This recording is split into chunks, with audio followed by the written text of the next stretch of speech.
Itorero, Itorero, Itorero. Bienvenue dans votre site.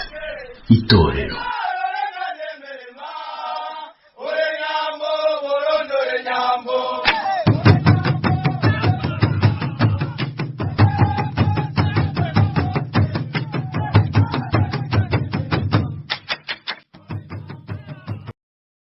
Dr Alphonse Rugambarara mwarumvise ko leta y'u Burundi yashyizeho umunsi wo kwibuka intwari yahoze ari umukuru w'igihugu Petero Nkurunziza. Umukuru w'igihugu Evariste Ndayishimiye akaba avuga yuko yari yarose igihugu cabaye nabi, ariko akaba yagiye akigize igihugu ciza kirangwamo umwumvikano. Mwebwe muvuga kwiki? Murakoze cyane. Aho sinovuga ko ibintu byinshi cyane. Hariho umushinga amateka yitwa Fabiano Banjiryanino. Nibaza ko yabivuze bikwiye. Jewe ndi impunzi, narinzi yuko nashize umukono ku masezerano azana umwumvikano n'amahoro, ariko nabaye impunzi. Ni kubera iki? Kubera intwaro itadufashije kugira ngo tubeho mu Burundi bwacu, tubeho neza. Hariho n'ibindi byinshi tutorinda kudondagura, no gusaba ko usubira kumviriza ibyo Banjiryanino yavuze, kandi abivugira mu nama nshingamateka. Jewe rero nk'umudemokrate ndumvira kuko umushinga amateka yavuze ijambo nyaryo, mugabo yarabifungiwe. Murumva ko rero intwaro rusange, intwaro ya demokrasi turacayinyotewe. Murakoze. Kubona bashize uwo munsi wo kumwibuka, mwere mwumva umenga cyo bari gihushanyo c'ibivugwa n'ibihari. Oya, kumwibuka si kibazo. Umuntu yabaye umukuru w'igihugu, ibyo ntawo bihakana. Mugabo umuntu bamurabira ku byo yaranguye, ari ku neza y'abarundi bose. Turazi yuko nko mu bihugu bitandukanye hariho abantu bagira ibyubahiro kurusha abandi. Abaperezida bose ntibagira ibyubahiro nk'abandi bose.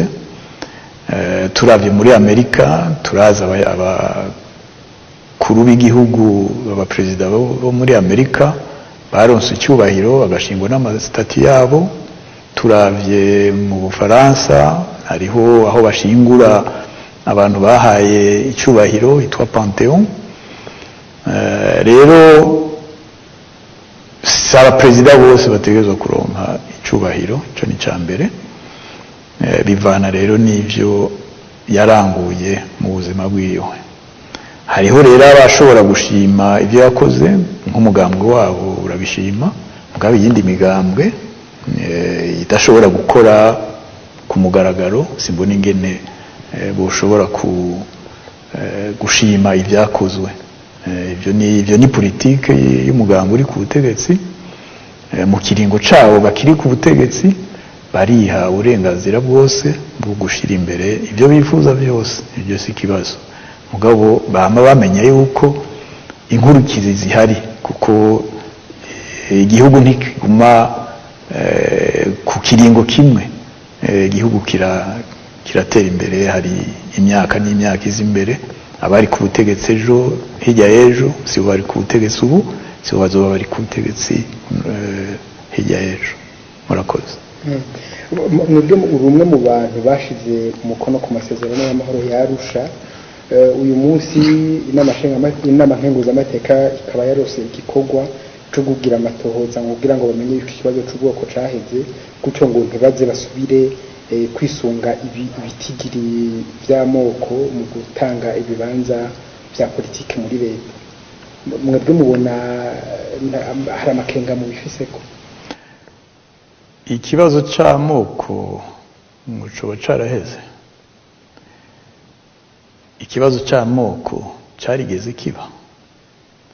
Aho ni abantu bakwiye kwibaza ubwa mbere. Ikibazo cy'amoko i Burundi catanguye ari umuzungu ashikirije abandi bazungu n'abajejwe ama conseil supérieur y'ibihugu by'u Rwanda n'u Burundi bakoranye hari muri 1956 niwe yatanguye kuvuga ati hari ikibazo c'abahutu n'abatutsi ati ntituzotanga independence nkuko baribo baritanga ico kibazo kidatorewe inyishu. Aha nibaza ko abarundi bikebuke n'abanyarwanda nabo nyene aho niho catanguriye 1956. Ikibazo c'amoko kirafise impamvu kiza muri politike, kuko abarundi uko babanye n'imyaka ibinjana ntiyigeze haba ibibazo bikomeye hagati abahutu abatutsi abatwa abaganwa muri iyo bihe byose. Nukuvuga rero ko koko nta kibazo c'amoko kihari, ariko abantu barakizana muri politike kubera inyungu iyi niyi. Ikibazo c'amoko naho bakivuga uko cyasubiye kugaruka i Burundi, ariko urazi ingaruka byazanye mu Rwanda muri 1959. Abantu barangajwe kubera ibyo, mugabo bangajwe kubera iki? Kuko hari bamwe bashaka ukwikukira abandi batabishaka. I Burundi twagize imana yuko ico kibazo kitaserutse ubwo nyene, kuko mu bashaka ukwikukira n'abashaka ukutikukira hose harimwo ayo moko bavuga. Uvuga ikibazo nticyabonetse muri ico kiringo. Kaba PDC abatwara PDC bari ahanini abaganwa bo mu Batare. Abatwara PP bari abahutu, yari umugambi w'abahutu washinzwe na Albert Moss. Abatwara Iprona harimwo abahutu n'abatutsi bari kumwe bifuza independence.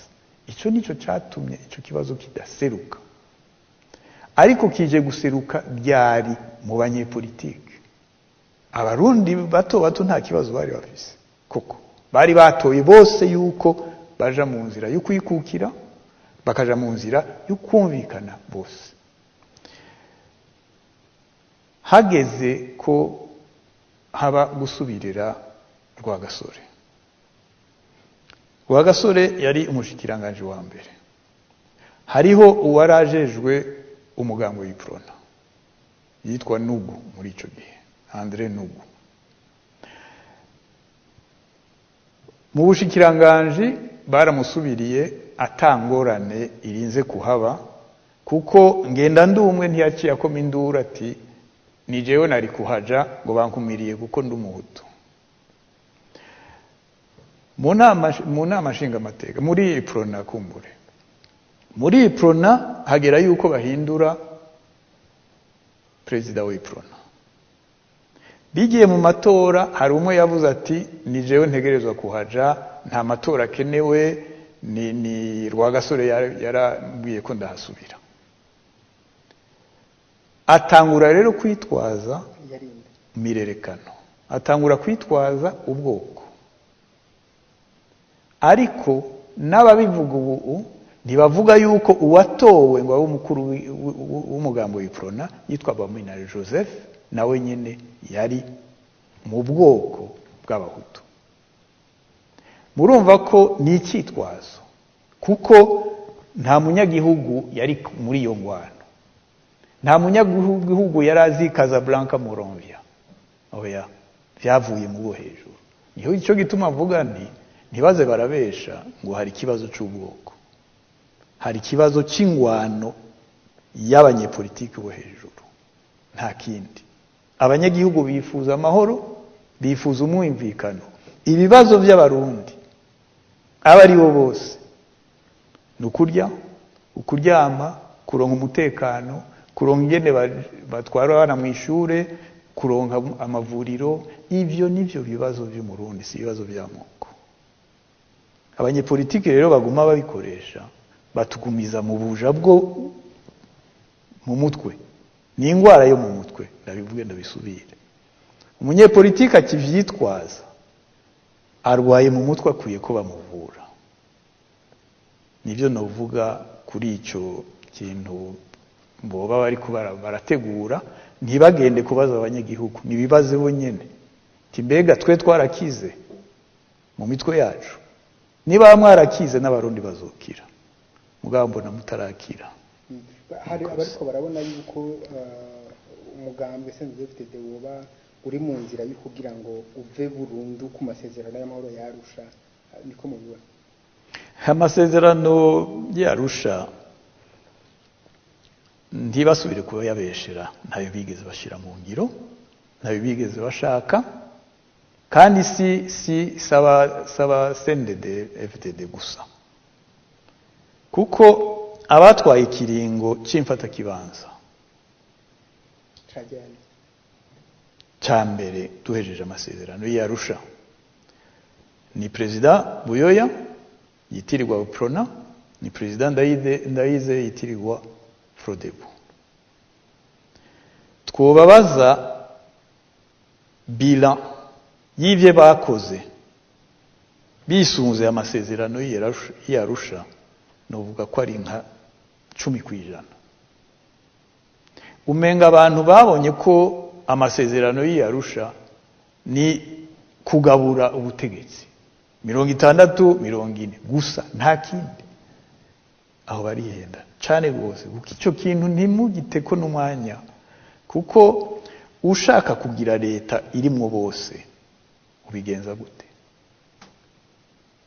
Fatire kuri President Ndadaye, leta ya mbere yashizeho, kandi niyo twafatiye ko no kuja mu biganiro, egasubwa mbere twari tugize ibiganiro, no kuja mu biganiro ikajaga dushaka ko turondera ubusubirira President Ndadaye. Iyo leta yashizeho tugiye kuraba abahutu bari 60%, abatutsi bari 40%.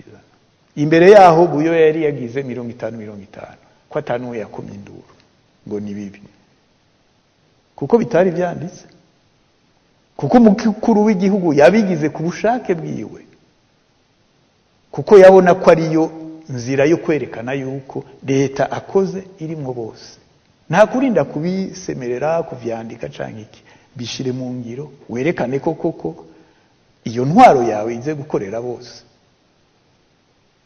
Uvyandika utavyandika icyo si kibazo, mugabo ntibe ishusho y'amasezerano y'Arusha, aho twaba twihenze rwose, kuko amasezerano y'Arusha afise programme mu bisata 4. Programme yo gusubiza hamwe abarundi, no kuvuga by'ubwicani bwose burafise programme. Ivyo rero babitaye muri pubele hariya. Programme y'inzego zidakumira, naha tuza kuvuga ivyo vya 60-40, mugabo shaka ubikure, mugabo ubikore. No hakarore mu Rwanda, none mu Rwanda hari ivyo bavuga, mugabo ndazi yuko babikora. Ndabakorero muri Nigeria, mwari muzi yuko muri Nigeria bumvikanye batavyanditse yuko umukuru w'igihugu nicegera uciwe batava mu ntara zimwe. Ni kubera iki? Kuko higeze kuba ingorane hagati y'ababa amajepfo n'ababa amajaruguru, nord sud. Ivyo birahari, ni ibintu umuntu azi politiki nyayo, nturinda kuvyandika, ubishira mu ngiro mu nzego zawe ugiye kurongora. Naye handi buzanye ibintu byo kugira abantu basubire gushamirana gusa. Inkingi ya kane, inovuga iya gatatu ni igisoda. Igisoda ni ikintu gihambaye cyane, kuko niba ufise igisoda citirirwa ubwoko, ciritirirwa intara, nkuko vyari biri mu myaka iheze, uzanye ingorane. N'ubu birahari, igisoda citirirwa umugambwe ntibibaho muri demokrasi. Twaravyanditse muri accord d'Arusha, tuvuga yuko igisoda kitegerezwa kuba mu Gifaransa bavuga professionnel, n'abantu baza akazi koko kawo, kandi bazi cyane cyane uruhara bafise mu nzego zigendera ku mategeko. Barafise amategeko y'igisoda, ntibategerezwa kuyarenga ngo bagiye kugira kudeta canke bagiye gufasha umuperezida yarenze ku mategeko. Icya kane nicerekeye iterambere.